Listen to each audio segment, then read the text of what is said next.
seems to suggest that to some extent, particularly in older adults who've never had depression before in their lives, but have the first onset in old age, it is a slightly different configuration of a disorder.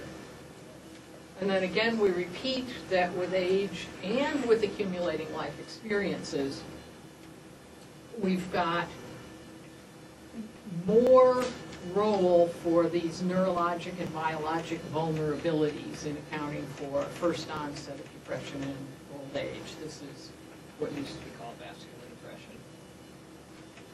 And, as I just said, a shift in the kinds of stressful life events that people are dealing with. So when someone appears in the clinic who's depressed, who doesn't describe ever having had this occur earlier in their life, what does one look for?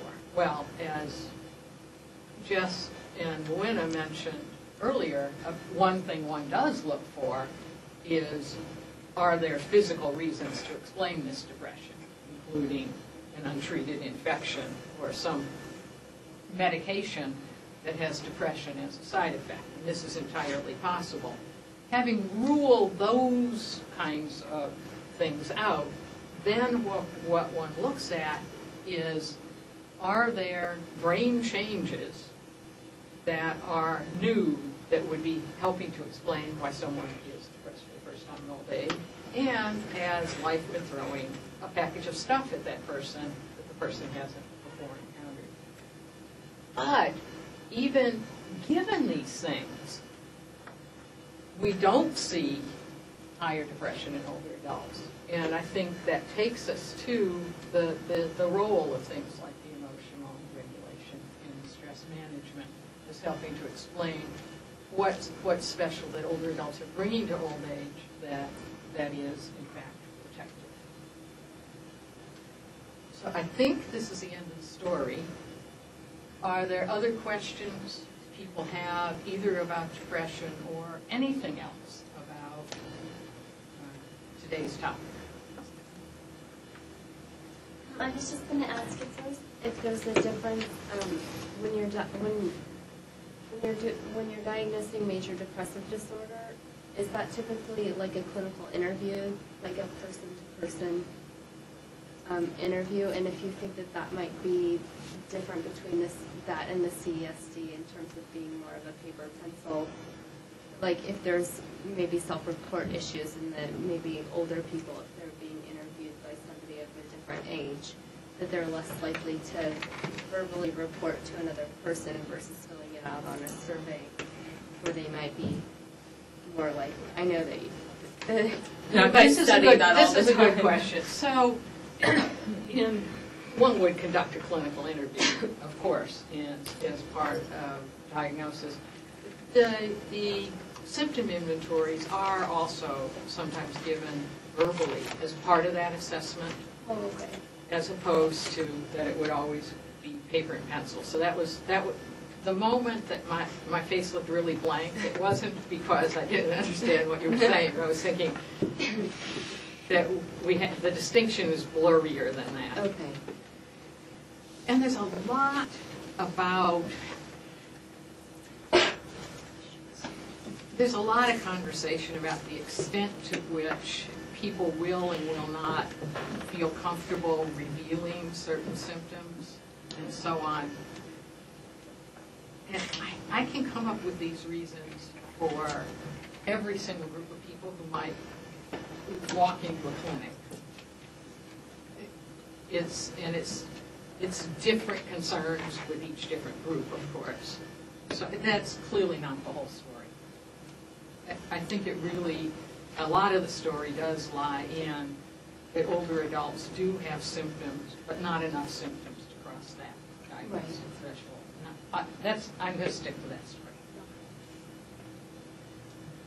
How long does a period of a specific psychotic disorder or major depression or anxiety disorder, like how long usually? Excellent question, because depression seems to persist a little bit longer in older adults.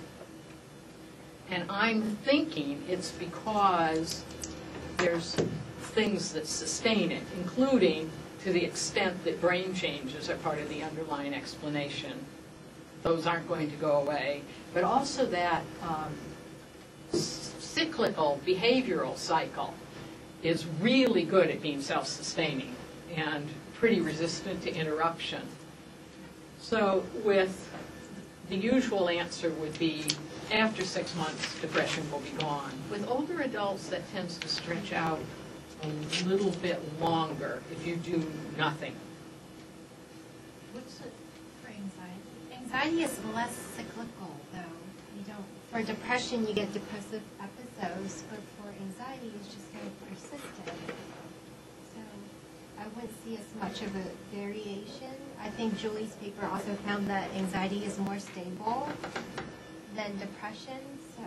And depression is more fluctuating, although remarkably, and the Baltimore longitudinal study data noted this, the CESD asked you about whether you've had these symptoms in the last week. So you would think you're measuring a state. How were you last week? People's scores on that CESD are way stable. So there clearly is something very trait-like underlying that as well. But I think anxiety is even more stable. Yeah. No, that was a great question. Are symptoms the only way that you can diagnose depression? Can you see it on brain imaging? Can you see differences in the brain? I don't yet think that there's a brain imaging technique. I talk about it as the fortune cookie phenomenon. Is there anything that you can shine on the brain so you can see the little label in the brain that says what the truth is? No. So the changes probably aren't specific to depression. The kinds of changes that I'm describing, if one looked at a brain and saw them, one might also think it looked like a brain with mild cognitive impairment or something else. They're playing with, there are blood test things that people do about which I know nothing. But can you see depression is behaviorally. Family members know there's something wrong because you see the behavior, you see the lack of interest, you see the slowness. So other people can absolutely see something and figure out that someone's depressed, no matter what that person is saying. And with older adults, probably more than with other ages, there's family or loved ones get involved in the loop of helping to seek treatment. And some people used to say this was a cohort difference, and when the next generation gets older, they're going to have a less negative attitude toward mental health treatment, and they're going to trot in with their symptoms and see a mental health professional. And it isn't changing that much. And I think part of why it isn't changing that much is because there's so often comorbid physical illness. Older adults used to be, are, and will be seeing a primary care physician and will sometimes be depressed. And so an important thing is for primary care physicians to be alert to this and not just use self-report symptoms, but also use the observation.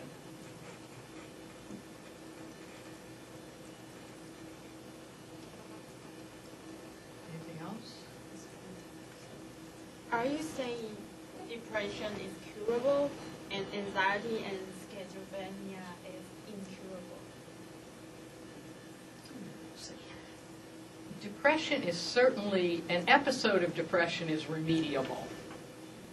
So it's a strong statement, in fact, to say depression is curable. Sure, depression's curable. However, somebody who's had depression is more likely to have depression again.